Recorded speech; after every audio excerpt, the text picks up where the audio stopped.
The Blanched Soldier. The ideas of my friend Watson, though limited, are exceedingly pertinacious. For a long time he has worried me to write an experience of my own. Perhaps I have rather invited this persecution, since I have often had occasion to point out to him how superficial are his own accounts and to accuse him of pandering to popular taste instead of confining himself rigidly to facts and figures. Try it yourself, Holmes. He has retorted, and I am compelled to admit that, having taken my pen in my hand, I do begin to realize that the matter must be presented in such a way as may interest the reader. The following case can hardly fail to do so, as it is among the strangest happenings in my collection, though it chanced that Watson had no note of it in his collection. Speaking of my old friend and biographer, I would take this opportunity to remark that if I burden myself with a companion in my various little inquiries, it is not done out of sentiment or caprice, but it is that Watson has some remarkable characteristics of his own to which in his modesty he has given small attention amid his exaggerated estimates of my own performances. A confederate who foresees your conclusions and course of action is always dangerous, but one to whom each development comes as a perpetual surprise, and to whom the future is always a closed book, is indeed an ideal helpmate. I find from my notebook that it was in January 1903, just after the conclusion of the Boer War, that I had my visit from Mr. James M. Dodd, a big, fresh, sunburned, upstanding Briton. The good Watson had at that time deserted me for a wife, the only selfish action which I can recall in our association. I was alone. It is my habit to sit with my back to the window and to place my visitors in the opposite chair, where the light falls full upon them. Mr. James M. Dodd seemed somewhat at a loss how to begin the interview. I did not attempt to help him, for his silence gave me more time for observation. I have found it wise to impress clients with a sense of power, and so I gave him some of my conclusions. From South Africa, sir, I perceive. Yes, sir, he answered, with some surprise. Imperial Yeomanry, I fancy. Exactly. Middlesex Corps, no doubt. That is so. Mr. Holmes, you are a wizard. I smiled at his bewildered expression. When a gentleman of virile appearance enters my room with such tan upon his face as an English sun could never give, and with his handkerchief in his sleeve instead of in his pocket, it is not difficult to place him. You wear a short beard, which shows that you are not a regular. You have the cut of a riding man. As to Middlesex, your card has already shown me that you are a stockbroker from Throgmorton Street. What other regiment would you join? You see everything. I see no more than you, but I have trained myself to notice what I see. However, Mr. Dodd, it was not to discuss the science of observation that you called upon me this morning. What has been happening at Tewkesbury Old Park? Mr. Holmes. My dear sir, there is no mystery. Your letter came with that heading, and as you fixed this appointment in very pressing terms, it was clear that something sudden and important had occurred. Yes, indeed. But the letter was written in the afternoon, and a good deal has happened since then. If Colonel Emsworth had not kicked me out, kicked you out. Well, that was what it amounted to. He is a hard nail, is Colonel Emsworth. The greatest martinet in the army in his day, and it was a day of rough language, too. I couldn't have stuck the colonel if it had not been for Godfrey's sake. I lit my pipe and leaned back in my chair. Perhaps you will explain what you are talking about. My client grinned mischievously. I had got into the way of supposing that you knew everything without being told, said he. But I will give you the facts, and I hope to God that you will be able to tell me what they mean. I've been awake all night puzzling my brain, and the more I think the more incredible does it become. When I joined up in January 1901, just 2 years ago, young Godfrey Emsworth had joined the same squadron. He was Colonel Emsworth's only son, Emsworth, the Crimean V.C., and he had the fighting blood in him, so it is no wonder he volunteered. There was not a finer lad in the regiment. We formed a friendship, the sort of friendship which can only be made when one lives the same life and shares the same joys and sorrows. He was my mate, and that means a good deal in the army. We took the rough and the smooth together for a year of hard fighting. Then he was hit with a bullet from an elephant gun in the action near Diamond Hill outside Pretoria. I got one letter from the hospital at Cape Town and one from Southampton. Since then not a word, not one word, Mr. Holmes, for 6 months and more, and he my closest pal. Well, when the war was over, and we all got back, I wrote to his father and asked where Godfrey was. No answer. I waited a bit and then I wrote again. This time I had a reply, short and gruff. Godfrey had gone on a voyage round the world, and it was not likely that he would be back for a year. That was all. I wasn't satisfied, Mr. Holmes. The whole thing seemed to me so damned unnatural. He was a good lad, and he would not drop a pal like that. It was not like him. Then, again, I happened to know that he was heir to a lot of money, and also that his father and he did not always hit it off too well. The old man was sometimes a bully, and young Godfrey had too much spirit to stand it. No, I wasn't satisfied, and I determined that I would get to the root of the matter. It happened, however, that my own affairs needed a lot of straightening out, after 2 years' absence, and so it is only this week that I have been able to take up Godfrey's case again. But since I have taken it up, I mean to drop everything in order to see it through. Mr. James M. Dodd appeared to be the sort of person whom it would be better to have as a friend than as an enemy. His blue eyes were stern and his square jaw had set hard as he spoke. Well, what have you done? I asked. My first move was to get down to his home, Tewkesbury Old Park, near Bedford, and to see for myself how the ground lay. I wrote to the mother, therefore, I had had quite enough of the curmudgeon of a father, and I made a clean frontal attack. Godfrey was my chum. I had a great deal of interest which I might tell her of our common experiences. I should be in the neighborhood. Would there be any objection, etc.? In reply, I had quite an amiable answer from her and an offer to put me up for the night. That was what took me down on Monday. Tewkesbury Old Hall is inaccessible, 5 miles from anywhere. There was no trap at the station, so I had to walk, carrying my suitcase, and it was nearly dark before I arrived. It is a great wandering house, standing in a considerable park. I should judge it was of all sorts of ages and styles, starting on a half-timbered Elizabethan foundation and ending in a Victorian portico. Inside it was all paneling and tapestry and half-effaced old pictures, a house of shadows and mystery. There was a butler, old Ralph, who seemed about the same age as the house, and there was his wife, who might have been older. She had been Godfrey's nurse, and I had heard him speak of her as second only to his mother in his affections, so I was drawn to her in spite of her queer appearance. The mother I liked also, a gentle little white mouse of a woman. It was only the colonel himself whom I barred. We had a bit of Barney right away, and I should have walked back to the station if I had not felt that it might be playing his game for me to do so. I was shown straight into his study, and there I found him, a huge, bow-backed man with a smoky skin and a straggling gray beard, seated behind his littered desk. A red-veined nose jutted out like a vulture's beak, and 2 fierce gray eyes glared at me from under tufted brows. I could understand now why Godfrey seldom spoke of his father. "Well, sir," said he in a rasping voice, "I should be interested to know the real reasons for this visit." I answered that I had explained them in my letter to his wife. Yes, you said that you had known Godfrey in Africa." "We have, of course, only your word for that. I have his letters to me in my pocket. Kindly let me see them." He glanced at the 2 which I handed him, and then he tossed them back. "Well, what then?" he asked. "I was fond of your son Godfrey, sir. Many ties and memories united us.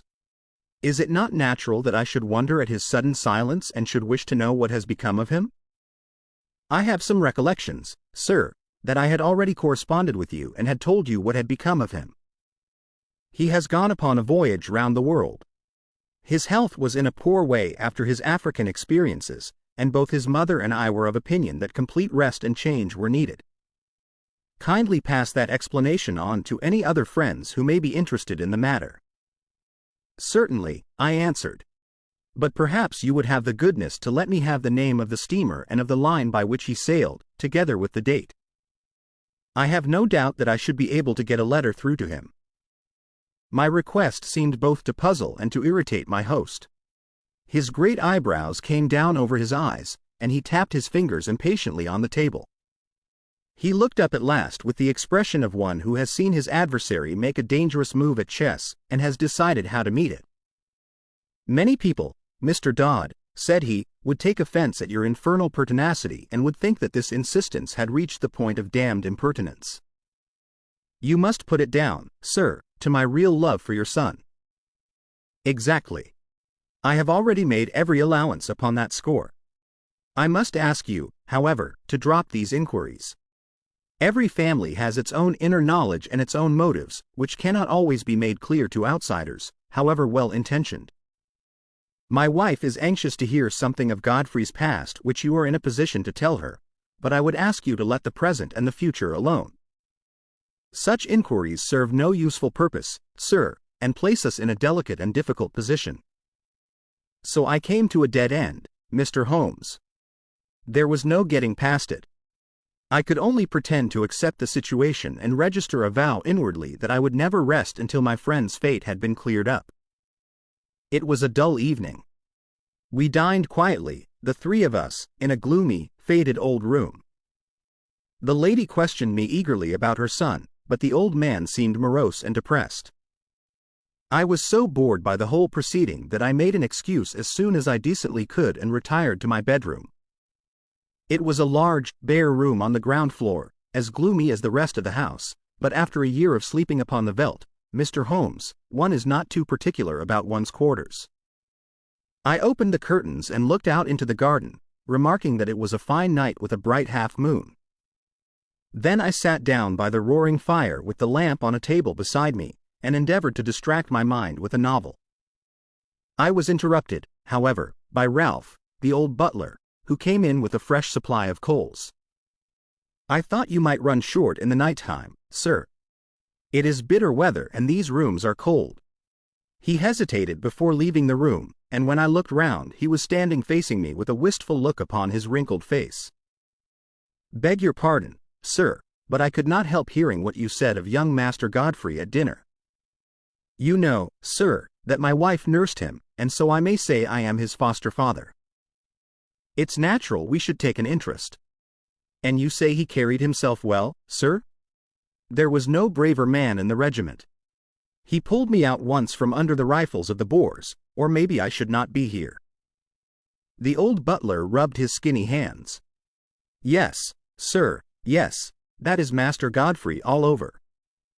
He was always courageous. There's not a tree in the park, sir, that he has not climbed.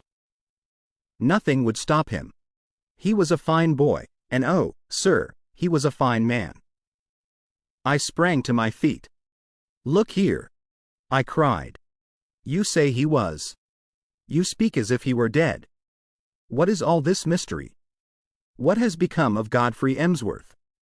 I gripped the old man by the shoulder, but he shrank away. "I don't know what you mean, sir. Ask the master about Master Godfrey. He knows. It is not for me to interfere." He was leaving the room, but I held his arm. "Listen," I said. "You are going to answer one question before you leave if I have to hold you all night. Is Godfrey dead?" He could not face my eyes. He was like a man hypnotized. The answer was dragged from his lips. It was a terrible and unexpected one. "I wish to God he was," he cried, and, tearing himself free, he dashed from the room. You will think, Mr. Holmes, that I returned to my chair in no very happy state of mind. The old man's words seemed to me to bear only one interpretation. Clearly my poor friend had become involved in some criminal or, at the least, disreputable transaction which touched the family honor. That stern old man had sent his son away and hidden him from the world lest some scandal should come to light. Godfrey was a reckless fellow. He was easily influenced by those around him. No doubt he had fallen into bad hands and been misled to his ruin. It was a piteous business, if it was indeed so, but even now it was my duty to hunt him out and see if I could aid him. I was anxiously pondering the matter when I looked up, and there was Godfrey Emsworth standing before me. My client had paused as one in deep emotion. "Pray continue," I said. Your problem presents some very unusual features. He was outside the window, Mr. Holmes, with his face pressed against the glass. I have told you that I looked out at the night. When I did so, I left the curtains partly open. His figure was framed in this gap.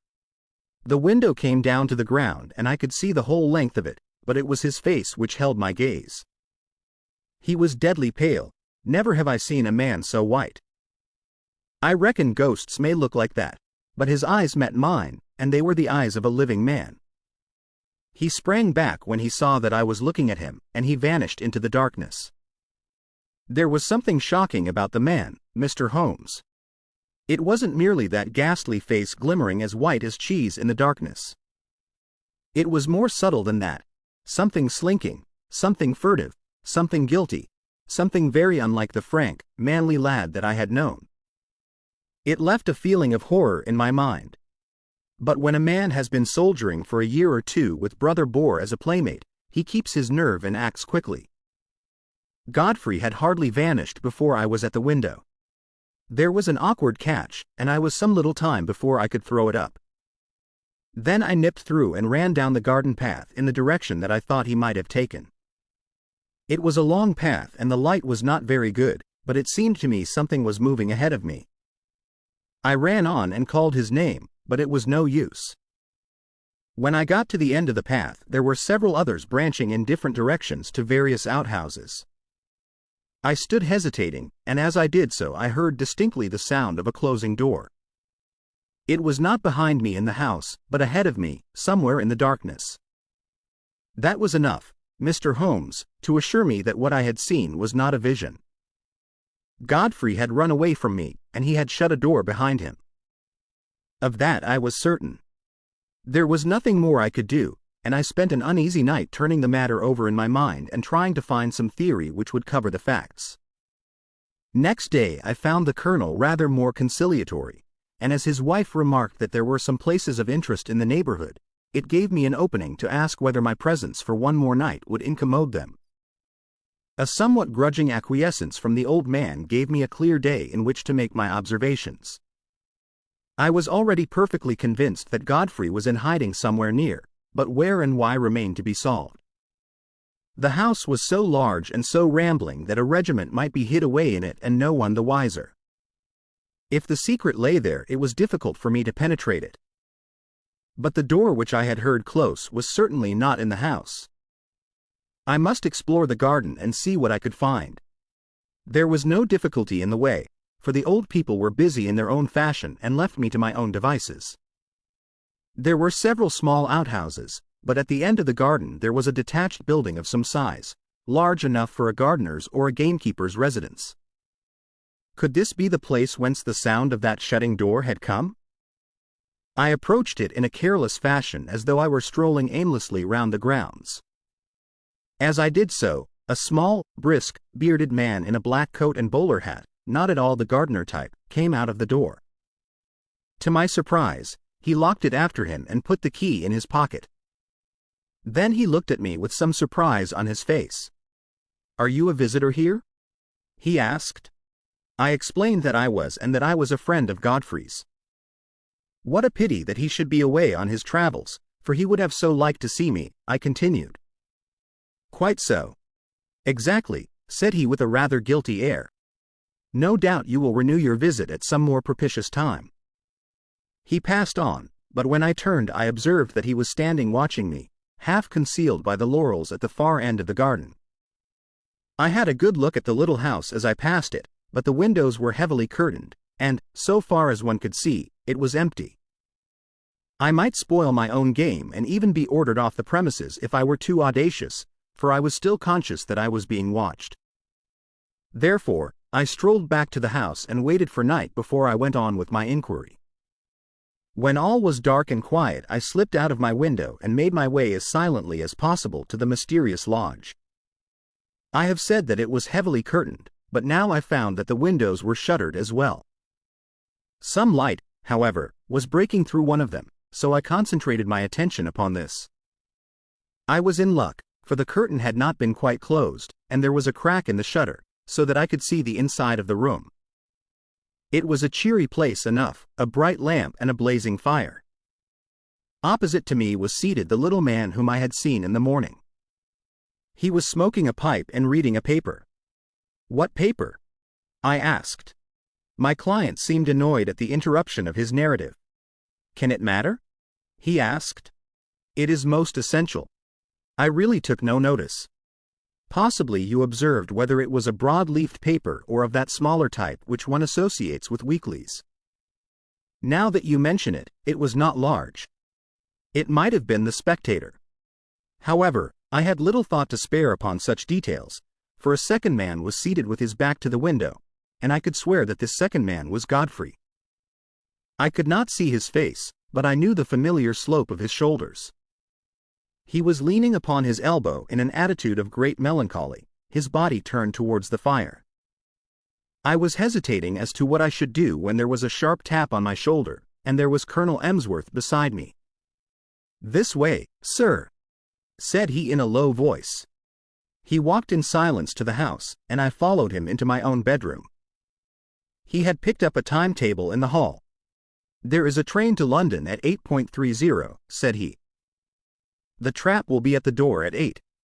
He was white with rage, and, indeed, I felt myself in so difficult a position that I could only stammer out a few incoherent apologies in which I tried to excuse myself by urging my anxiety for my friend. "The matter will not bear discussion," said he abruptly. "You have made a most damnable intrusion into the privacy of our family. You were here as a guest and you have become a spy. I have nothing more to say, sir, save that I have no wish ever to see you again." At this I lost my temper, Mr. Holmes, and I spoke with some warmth. "I have seen your son, and I am convinced that for some reason of your own you are concealing him from the world. I have no idea what your motives are in cutting him off in this fashion, but I am sure that he is no longer a free agent. I warn you, Colonel Emsworth, that until I am assured as to the safety and well-being of my friend I shall never desist in my efforts to get to the bottom of the mystery, and I shall certainly not allow myself to be intimidated by anything which you may say or do." The old fellow looked diabolical, and I really thought he was about to attack me. I have said that he was a gaunt, fierce old giant, and though I am no weakling I might have been hard put to it to hold my own against him. However, after a long glare of rage he turned upon his heel and walked out of the room. For my part, I took the appointed train in the morning, with the full intention of coming straight to you and asking for your advice and assistance at the appointment for which I had already written. Such was the problem which my visitor laid before me. It presented, as the astute reader will have already perceived, few difficulties in its solution, for a very limited choice of alternatives must get to the root of the matter. Still, elementary as it was, there were points of interest and novelty about it which may excuse my placing it upon record. I now proceeded, using my familiar method of logical analysis, to narrow down the possible solutions. "The servants," I asked, "how many were in the house?" To the best of my belief there were only the old butler and his wife. They seemed to live in the simplest fashion. There was no servant, then, in the detached house? None, unless the little man with the beard acted as such. He seemed, however, to be quite a superior person. That seems very suggestive. Had you any indication that food was conveyed from the one house to the other? Now that you mention it, I did see old Ralph carrying a basket down the garden walk and going in the direction of this house. The idea of food did not occur to me at the moment. Did you make any local inquiries? Yes, I did. I spoke to the station master and also to the innkeeper in the village. I simply asked if they knew anything of my old comrade, Godfrey Emsworth. Both of them assured me that he had gone for a voyage round the world. He had come home and then had almost at once started off again. The story was evidently universally accepted. You said nothing of your suspicions? Nothing. That was very wise. The matter should certainly be inquired into. I will go back with you to Tewkesbury Old Park. Today? It happened that at the moment I was clearing up the case which my friend Watson has described as that of the Abbey School, in which the Duke of Greyminster was so deeply involved. I had also a commission from the Sultan of Turkey which called for immediate action, as political consequences of the gravest kind might arise from its neglect. Therefore, it was not until the beginning of the next week, as my diary records, that I was able to start forth on my mission to Bedfordshire in company with Mr. James M. Dodd. As we drove to Euston, we picked up a grave and taciturn gentleman of iron-grey aspect, with whom I had made the necessary arrangements. "This is an old friend," said I to Dodd. "It is possible that his presence may be entirely unnecessary, and, on the other hand, it may be essential. It is not necessary at the present stage to go further into the matter. The narratives of Watson have accustomed the reader, no doubt, to the fact that I do not waste words or disclose my thoughts while a case is actually under consideration." Dodd seemed surprised, but nothing more was said, and the three of us continued our journey together. In the train I asked Dodd one more question which I wished our companion to hear. "You say that you saw your friend's face quite clearly at the window, so clearly that you are sure of his identity?" "I have no doubt about it whatever. His nose was pressed against the glass. The lamplight shone full upon him. It could not have been someone resembling him? No, it was he." "But you say he was changed?" "Only in color. His face was, how shall I describe it? It was of a fish-belly whiteness. It was bleached." "Was it equally pale all over?" "I think not. It was his brow which I saw so clearly as it was pressed against the window." "Did you call to him?" "I was too startled and horrified for the moment. Then I pursued him, as I have told you, but without result. My case was practically complete, and there was only one small incident needed to round it off. When, after a considerable drive, we arrived at the strange old rambling house which my client had described, it was Ralph, the elderly butler, who opened the door. I had requisitioned the carriage for the day and had asked my elderly friend to remain within it unless we should summon him. Ralph, a little wrinkled old fellow, was in the conventional costume of black coat and pepper and salt trousers, with only one curious variant. He wore brown leather gloves, which at sight of us he instantly shuffled off, laying them down on the hall table as we passed in. I have, as my friend Watson may have remarked, an abnormally acute set of senses, and a faint but incisive scent was apparent. It seemed to center on the hall table. I turned, placed my hat there, knocked it off, stooped to pick it up, and contrived to bring my nose within a foot of the gloves. Yes, it was undoubtedly from them that the curious tarry odor was oozing. I passed on into the study with my case complete. Alas, that I should have to show my hand so when I tell my own story. It was by concealing such links in the chain that Watson was enabled to produce his meretricious finales. Colonel Emsworth was not in his room, but he came quickly enough on receipt of Ralph's message. We heard his quick, heavy step in the passage. The door was flung open and he rushed in with bristling beard and twisted features, as terrible an old man as ever I have seen. He held our cards in his hand, and he tore them up and stamped on the fragments. "Have I not told you, you infernal busybody, that you are warned off the premises? Never dare to show your damned face here again. If you enter again without my leave, I shall be within my rights if I use violence. I'll shoot you, sir. By God, I will. As to you, sir, turning upon me, I extend the same warning to you. I am familiar with your ignoble profession, but you must take your reputed talents to some other field. There is no opening for them here. I cannot leave here," said my client firmly, "until I hear from Godfrey's own lips that he is under no restraint." Our involuntary host rang the bell. "Ralph," he said, "telephone down to the county police and ask the inspector to send up 2 constables. Tell him there are burglars in the house." "One moment," said I. "You must be aware, Mr. Dodd, that Colonel Emsworth is within his rights and that we have no legal status within his house. On the other hand, he should recognize that your action is prompted entirely by solicitude for his son. I venture to hope that if I were allowed to have 5 minutes' conversation with Colonel Emsworth, I could certainly alter his view of the matter." "I am not so easily altered," said the old soldier. "Ralph, do what I have told you. What the devil are you waiting for? Ring up the police." "Nothing of the sort," I said, putting my back to the door. Any police interference would bring about the very catastrophe which you dread. I took out my notebook and scribbled one word upon a loose sheet. That, said I as I handed it to Colonel Emsworth, is what has brought us here. He stared at the writing with a face from which every expression save amazement had vanished. How do you know? He gasped, sitting down heavily in his chair. It is my business to know things. That is my trade. He sat in deep thought, his gaunt hand tugging at his straggling beard. Then he made a gesture of resignation.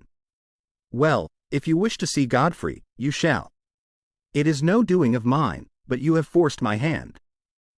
Ralph, tell Mr. Godfrey and Mr. Kent that in 5 minutes we shall be with them. At the end of that time we passed down the garden path and found ourselves in front of the mystery house at the end.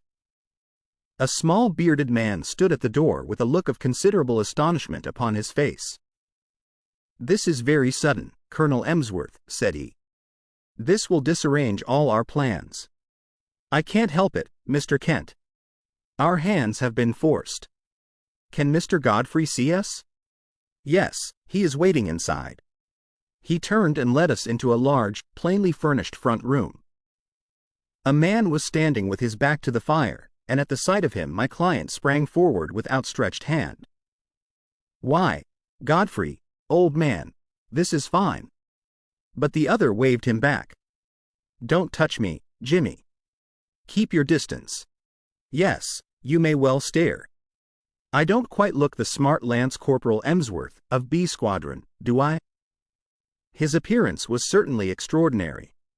One could see that he had indeed been a handsome man with clear-cut features sunburned by an African sun, but mottled in patches over this darker surface were curious whitish patches which had bleached his skin. That's why I don't court visitors, said he. I don't mind you, Jimmy, but I could have done without your friend. I suppose there is some good reason for it, but you have me at a disadvantage. I wanted to be sure that all was well with you, Godfrey. I saw you that night when you looked into my window, and I could not let the matter rest till I had cleared things up. Old Ralph told me you were there, and I couldn't help taking a peep at you. I hoped you would not have seen me, and I had to run to my burrow when I heard the window go up. But what in heaven's name is the matter? Well, it's not a long story to tell, said he, lighting a cigarette. You remember that morning fight at Buffelsprate, outside Pretoria, on the Eastern Railway line? You heard I was hit? Yes, I heard that, but I never got particulars. 3 of us got separated from the others. It was very broken country, you may remember. There was Simpson, the fellow we called Baldy Simpson, and Anderson, and I. We were clearing Brother Boar, but he lay low and got the 3 of us. The other 2 were killed. I got an elephant bullet through my shoulder. I stuck onto my horse, however, and he galloped several miles before I fainted and rolled off the saddle. When I came to myself it was nightfall, and I raised myself up, feeling very weak and ill. To my surprise there was a house close beside me, a fairly large house with a broad stoep and many windows. It was deadly cold. You remember the kind of numb cold which used to come at evening, a deadly, sickening sort of cold, very different from a crisp, healthy frost. Well, I was chilled to the bone, and my only hope seemed to lie in reaching that house. I staggered to my feet and dragged myself along, hardly conscious of what I did. I have a dim memory of slowly ascending the steps, entering a wide open door, passing into a large room which contained several beds, and throwing myself down with a gasp of satisfaction upon one of them. It was unmade, but that troubled me not at all. I drew the clothes over my shivering body and in a moment I was in a deep sleep. It was morning when I wakened, and it seemed to me that instead of coming out into a world of sanity I had emerged into some extraordinary nightmare. The African sun flooded through the big, curtainless windows, and every detail of the great, bare, whitewashed dormitory stood out hard and clear. In front of me was standing a small, dwarf-like man with a huge, bulbous head, who was jabbering excitedly in Dutch, waving 2 horrible hands which looked to me like brown sponges. Behind him stood a group of people who seemed to be intensely amused by the situation, but a chill came over me as I looked at them, Not one of them was a normal human being. Everyone was twisted or swollen or disfigured in some strange way. The laughter of these strange monstrosities was a dreadful thing to hear. It seemed that none of them could speak English, but the situation wanted clearing up, for the creature with the big head was growing furiously angry, and, uttering wild beast cries, he had laid his deformed hands upon me and was dragging me out of bed, regardless of the fresh flow of blood from my wound. The little monster was as strong as a bull, and I don't know what he might have done to me had not an elderly man who was clearly in authority been attracted to the room by the hubbub. He said a few stern words in Dutch, and my persecutor shrank away. Then he turned upon me, gazing at me in the utmost amazement. "How in the world did you come here?" he asked in amazement. "Wait a bit. I see that you are tired out and that wounded shoulder of yours wants looking after. I am a doctor, and I'll soon have you tied up. But, man alive, you are in far greater danger here than ever you were on the battlefield. You are in the leper hospital, and you have slept in a leper's bed. Need I tell you more, Jimmy? It seems that in view of the approaching battle all these poor creatures had been evacuated the day before. Then, as the British advanced, they had been brought back by this, their medical superintendent, who assured me that, though he believed he was immune to the disease, he would nonetheless never have dared to do what I had done. He put me in a private room, treated me kindly, and within a week or so I was removed to the General Hospital at Pretoria. So there you have my tragedy. I hoped against hope, but it was not until I had reached home that the terrible signs which you see upon my face told me that I had not escaped. What was I to do? I was in this lonely house. We had 2 servants whom we could utterly trust. There was a house where I could live. Under pledge of secrecy, Mr. Kent, who is a surgeon, was prepared to stay with me. It seemed simple enough on those lines. The alternative was a dreadful one, segregation for life among strangers with never a hope of release. But absolute secrecy was necessary, or even in this quiet countryside there would have been an outcry, and I should have been dragged to my horrible doom. Even you, Jimmy, even you had to be kept in the dark. Why my father has relented I cannot imagine. Colonel Emsworth pointed to me. This is the gentleman who forced my hand. He unfolded the scrap of paper on which I had written the word, leprosy. It seemed to me that if he knew so much as that it was safer that he should know all. And so it was, said I. Who knows but good may come of it? I understand that only Mr. Kent has seen the patient. May I ask, sir, if you are an authority on such complaints, which are, I understand, tropical or semi-tropical in their nature? I have the ordinary knowledge of the educated medical man, he observed with some stiffness. I have no doubt, sir, that you are fully competent, but I am sure that you will agree that in such a case a second opinion is valuable. You have avoided this, I understand, for fear that pressure should be put upon you to segregate the patient. That is so, said Colonel Emsworth. I foresaw this situation, I explained, and I have brought with me a friend whose discretion may absolutely be trusted. I was able once to do him a professional service, and he is ready to advise as a friend rather than as a specialist. His name is Sir James Saunders. The prospect of an interview with Lord Roberts would not have excited greater wonder and pleasure in a raw subaltern than was now reflected upon the face of Mr. Kent. I shall indeed be proud, he murmured. Then I will ask Sir James to step this way. He is at present in the carriage outside the door. Meanwhile, Colonel Emsworth, we may perhaps assemble in your study, where I could give the necessary explanations. And here it is that I miss my Watson. By cunning questions and ejaculations of wonder he could elevate my simple art, which is but systematized common sense, into a prodigy. When I tell my own story I have no such aid. And yet I will give my process of thought even as I gave it to my small audience, which included Godfrey's mother in the study of Colonel Emsworth. That process, said I, starts upon the supposition that when you have eliminated all which is impossible, then whatever remains, however improbable, must be the truth. It may well be that several explanations remain, in which case one tries test after test until one or other of them has a convincing amount of support. We will now apply this principle to the case in point. As it was first presented to me, there were three possible explanations of the seclusion or incarceration of this gentleman in an outhouse of his father's mansion. There was the explanation that he was in hiding for a crime, or that he was mad and that they wished to avoid an asylum, or that he had some disease which caused his segregation. I could think of no other adequate solutions. These, then, had to be sifted and balanced against each other. The criminal solution would not bear inspection. No unsolved crime had been reported from that district. I was sure of that. If it were some crime not yet discovered, then clearly it would be to the interest of the family to get rid of the delinquent and send him abroad rather than keep him concealed at home. I could see no explanation for such a line of conduct. Insanity was more plausible. The presence of the second person in the outhouse suggested a keeper. The fact that he locked the door when he came out strengthened the supposition and gave the idea of constraint. On the other hand, this constraint could not be severe, or the young man could not have got loose and come down to have a look at his friend. You will remember, Mr. Dodd, that I felt round for points, asking you, for example, about the paper which Mr. Kent was reading.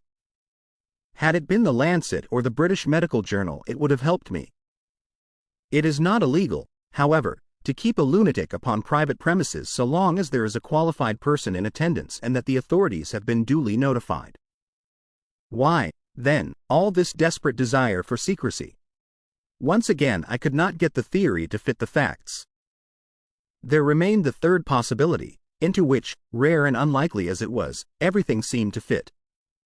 Leprosy is not uncommon in South Africa. By some extraordinary chance this youth might have contracted it. His people would be placed in a very dreadful position, since they would desire to save him from segregation. Great secrecy would be needed to prevent rumors from getting about and subsequent interference by the authorities. A devoted medical man, if sufficiently paid, would easily be found to take charge of the sufferer. There would be no reason why the latter should not be allowed freedom after dark. Bleaching of the skin is a common result of the disease. The case was a strong one, so strong that I determined to act as if it were actually proved.